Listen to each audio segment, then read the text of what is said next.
जय हिंद एवरीवन, स्वागत है आपका वी नेशन ट्रिपल वन के एक नए एपिसोड में, जो आपके लिए लेकर आते हैं इंडियन डिफेंस की प्रमुख अपडेट्स को सबसे पहले। तो चैनल को सब्सक्राइब करना मत भूलिएगा। आज के इस वीडियो में हम बात करने वाले हैं तेजस मार्क 2 के बारे में। क्या तेजस मार्क 2 को लेकर भारतीय वायुसेना का इंटरेस्ट खत्म होता जा रहा है, और क्या तेजस मार्क 2 प्रोग्राम में अब प्राइवेट सेक्टर की एंट्री जरूरी हो गई है? ऐसा हम नहीं कह रहे, बल्कि ऐसा भारत के सीनियर डिफेंस एनालिस्ट और भारतीय वायुसेना के ही कुछ पूर्व अधिकारियों का मानना है। उन्होंने कहा कि भारतीय वायुसेना इस समय एक ऐसे स्थान पर आ चुकी है जहां पर उन्हें कुछ सख्त निर्णय लेने पड़ेंगे, और उन सख्त निर्णय को मानना मिनिस्टर ऑफ डिफेंस की ना सिर्फ जिम्मेदारी है, बल्कि कैसे उनको अप्लाई करना है, इसमें उन्हें सहयोग भी करना होगा। देखिए, अभी तक तेजस मार्क 2 प्रोग्राम में हमें सब कुछ हैप्पी हैप्पी ही नजर आ रहा है। हम सब पूरी तरीके से इसके रोल आउट की तैयारी कर रहे हैं, और हम ये मान के चल रहे हैं कि एटलीस्ट 200 से लेकर 240 के बीच में ये जो एयरफ्रेम है, ये अगले 15 वर्षों में इंडक्ट किए जाएंगे। ये चीजें ऑन पेपर चल रही है, लेकिन जब प्रैक्टिकलिटी के दृष्टिकोण से देखा जाता है तो भारतीय वायुसेना के सीनियर ऑफिशियल्स ने और सीनियर डिफेंस एनालिस्ट ने एक काफी अलार्मिंग सिचुएशन पर चर्चा करी है, और उसके समाधान पे भी चर्चा करी है। देखिए, मिनिस्ट्री ऑफ डिफेंस हमेशा से ये कहती आई है कि तकरीबन 6 से 7 जो मार्क 2 स्क्वाड्रन है, इन्हें इनिशियली लिया जाएगा, और ये जरूरी है ताकि मिग 21 मिराज 2000 जैगवार और जो मिग 29 की फ्लीट है उसको ये रिप्लेस कर सके। लेकिन अगर हम HAL के दृष्टिकोण से बात करें तो HAL अभी भी 180 तेजस मार्क 1A, 156 LCS प्रचंड, सुखोई 30 अपग्रेड हेलीकॉप्टर ऑर्डर में ही फंसी हुई है, और कैसे निकलना है उनके लिए इसके पास कोई क्लियर टाइम या क्लियर मैप नहीं है, या क्लियर रोड मैप नहीं है। लेकिन ऐसे में सवाल ये उठता है कि अब यहाँ पर अगर हम भारतीय वायुसेना की नीड की बात करें तो हम सब जानते हैं कि 2030 के दशक में भारतीय वायुसेना को तेजस मार्क 2 मिलने शुरू होंगे। और एक बार अगर हम मान भी लेते हैं कि जो नई प्रोडक्शन लाइन है ये 2029-30 से एक्टिव भी हो जाती है, तब भी 16 से 18 जो तेजस मार्क 2 है, इससे ज़्यादा HAL फिलहाल नहीं बना सकती। और यहाँ पर सिंपल अर्थमेटिक ये है कि अगर हम HAL के करंट और प्रोजेक्टेड रेट की बात करें मार्क 2 रोल आउट के बाद से, तो अंतिम मार्क 2 जब रोल आउट होगा तो वो तकरीबन 2045 में होगा। और ये सिंपली इंडियन एयरफोर्स के लिए अनएक्सेप्टेबल है कि वो एक 4.5 जनरेशन एयरक्राफ्ट को 2045 में रिसीव करें, जो काम उनको 2032 से 35 के बीच में करना चाहिए था। तो इसके लिए डिफेंस एनालिस्ट कुछ नए सॉल्यूशंस के साथ आए हैं। हालांकि ये रास्ता इतना आसान नहीं है, लेकिन अगर सरकार गौर करे तो उस पर काफी कुछ किया जाता है या किया जा सकता है। उन्होंने यहाँ पर पब्लिक और प्राइवेट सेक्टर की भूमिका को लेकर बात करी। उन्होंने कहा भारत में कई प्राइवेट टीम है जो मिलकर काम कर रही है, जैसे कि टाटा एडवांस सिस्टम, महिंद्रा हो गई। इसके अलावा लॉकहीड मार्टिन के साथ और साप के साथ ये कोलैबोरेशन में अलग अलग प्रोग्राम्स में इंगेज्ड है।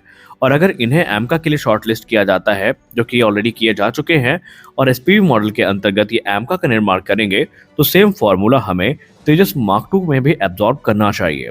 इसके रीजन कई सारे हैं। देखिए, पहली बात तो एक टेक्नोलॉजी बेस को शेयर किया जा सकेगा, क्योंकि तेजस मार्क 2 और एमका मार्क 1 की बात करें तो ये तकरीबन 70 से लेकर 75 जो कॉमनैलिटी है मैन्युफैक्चरिंग प्रोसेस में, उसको शेयर करते हैं। फिर चाहे वो कार्बन कंपोजिट विंग्स हो गई, कोक्यूड फ्यूजलाज हो गए, डिजिटल फ्लाई बाय वायर हो गया, गैलियम नाइट्राइड बेस उत्तम रेडार हो गया, या फिर जनरल इलेक्ट्रिक F414 के असेंबली हो गई। और अगर हम प्राइवेट लाइन की बात करें तो वो ऑलरेडी एमका प्रोग्राम में मास्टरी को हासिल करने वाले हैं, और ऐसे में उनको इस प्रोग्राम का हिस्सा बनाकर हम तेजस मार्क 2 प्रोग्राम में तेजी ला सकते हैं।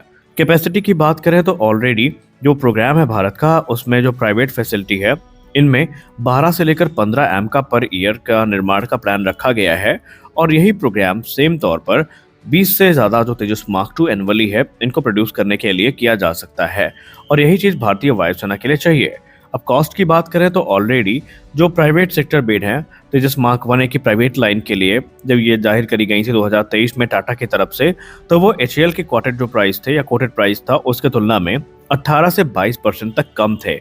और यही सेम लॉजिक मार्क 2 के लिए भी अप्लाई होता है, और रिस्क यहाँ पर काफ़ी कम होगा, क्योंकि प्राइवेट और पब्लिक सेक्टर के जो मिलकर तेजस मार्क 2 का निर्माण करेंगे तो चीज़ें सामान्य रूप से आगे चलेंगी। अब जो प्रपोज्ड रोड मैप है, अगर उसको देखा जाए तो कुछ सुझाव दिए गए हैं। इस प्रोग्राम के लिए सरकार को पहली बात है कि एकदम स्पष्ट निर्णय लेना होगा। विल पावर काफ़ी ज़रूरी है। यहाँ पर बताया गया कि अगर 2026 में भी एक ग्लोबल RFP इशू कर दी जाती है प्राइवेट स्ट्रेटेजिक पार्टनर के लिए कि वो तकरीबन 200 से ज़्यादा तेजस मार्क 2 का निर्माण करने वाले हैं, तो यहाँ पर जो HAL है या आडा है, इनके साथ फुल TOT में ये काम हो सकता है। और इसके बाद 2027 से 28 तक जो कॉन्ट्रैक्ट अवार्ड है, लैंड एलोकेशन है, फैसिलिटी कंस्ट्रक्शन है, इसकी शुरुआत हो सकती है। और 2030 से 31 तक जो पहला प्राइवेट प्रोडक्शन लाइन के द्वारा बनाया गया तेजस मार्क 2 है, इसको रोल आउट किया जा सकता है। वहीं 2032 के बाद से यहाँ पर तकरीबन 25 से लेकर 30 एयरक्राफ्ट प्रति वर्ष की दर तक भारतीय को वायुसेना को मिल सकते हैं। और ऐसे में तकरीबन ये देखा जाए तो फिर जो ऑर्डर की टाइमलाइन है डिलीवरी की, उसको शॉर्ट किया जा सकता है। हालांकि ये उनके तरफ से दिए गए विचार है। अब आइए जानते हैं कि इसमें सच्चाई कितनी है, क्या ये प्रैक्टिकली पॉसिबल है और क्या जो प्रपोज रोड मैप है हम इस पे बने रह पाएंगे। सबसे बड़ी बात तो यही है भारत के लिए कि हम प्राइवेट पार्टनर्स को अट्रैक्ट कैसे करेंगे। अभी तक अगर आप एमका का भी केस देखें तो वहां पर सब कुछ सही सही से नहीं हो रहा है, बल्कि अभी भी बहुत सारे हर्डल्स हैं जिन्हें पार करना जरूरी है। और जब तक एक पहला कंसोर्टियम तैयार नहीं हो जाता, आप उसको दूसरी जिम्मेदारी देने के बारे में नहीं सोच सकते। दूसरी बात, अब अगर हम रोड मैप की बात कर ही रहे हैं तो हमें यह पता होना चाहिए कि अभी तेजस मार्क 2 का रोल आउट भी नहीं हुआ है। अभी ये एक लंबी टेस्टिंग से गुजरने वाला है और जब तक टेस्टिंग होगी नहीं, इसको प्रोडक्शन क्लियरेंस मिलेगा नहीं। और जब तक प्रोडक्शन क्लियरेंस मिलेगा नहीं, तब तक इनकी प्राइवेट प्रोडक्शन क्या, एचएएल की तरफ से भी जो मास प्रोडक्शन है वो शुरू नहीं किया जाएगा। तो यहाँ पर चीजें, एक उनका कंसर्न तो सही है कि यहाँ पर जो देरी है वो काफी ज्यादा हो गई है और हम 4.5 जनरेशन एयरक्राफ्ट को एक ऐसे समय पर प्राप्त करेंगे जब दुनिया 6 जनरेशन फाइटर पे स्विच कर रही होगी। लेकिन हम इस बात से इनकार भी नहीं कर सकते कि अगर हम एचएएल की मोनोपोली पे रहे तो ये प्रोग्राम 2050 से भी आगे निकल जाए, तो इसमें हमें कोई डाउट होना नहीं चाहिए। क्योंकि हम सब जानते हैं कि एचएएल कितना एफिशिएंटली वर्क करती है और कितनी टाइमली डिलीवरीज प्लेटफॉर्म की इनके तरफ से की जाती हैं। तो यहाँ पर ये बात सत्य है कि पब्लिक और प्राइवेट सेक्टर की जो भूमिका है वो होनी चाहिए। और ये बात तो डिफेंस एनालिस्ट तो जाने दीजिए, कई मर्तबा भारतीय वायुसेना के प्रमुख ने भी यही बात कही है कि प्राइवेट प्रोडक्शन लाइन अब हमारी जरूरत बन गई है, क्योंकि हम सिर्फ एचएएल की मोनोपोली पे डिपेंडेंट नहीं रह सकते।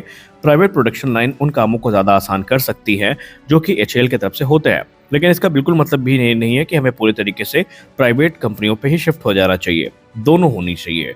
एक तरफ जहां एचएएल की 3 फैसिलिटीज हैं, तो वहीं अगर प्राइवेट सेक्टर की तरफ से प्रोडक्शन लाइन डाल दी जाती है जो कि अगर 18 से 20 एयरक्राफ्ट प्रति वर्ष की दर तक बनाए, तो हमारी समस्या काफी हद तक सॉल्व हो सकती है। लेकिन ये एक ऐसा कॉम्प्लेक्स टॉपिक है जिस पर शायद भारत के डिफेंस गलियारे में कभी चर्चा नहीं होगी और शायद भारत का रक्षा मंत्रालय इस पर कोई निर्णय ना ले। और इसीलिए तेजस मार्क 2 के भविष्य को लेकर चिंताएं तो होती है।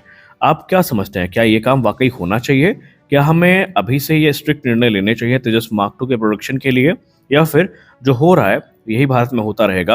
आपकी इसको लेकर के क्या राय है? आप अपनी राय कमेंट सेक्शन में जरूर लिखें। आज के इस वीडियो में बस इतना ही। आशा करते हैं वीडियो आपको अच्छी लगी होगी।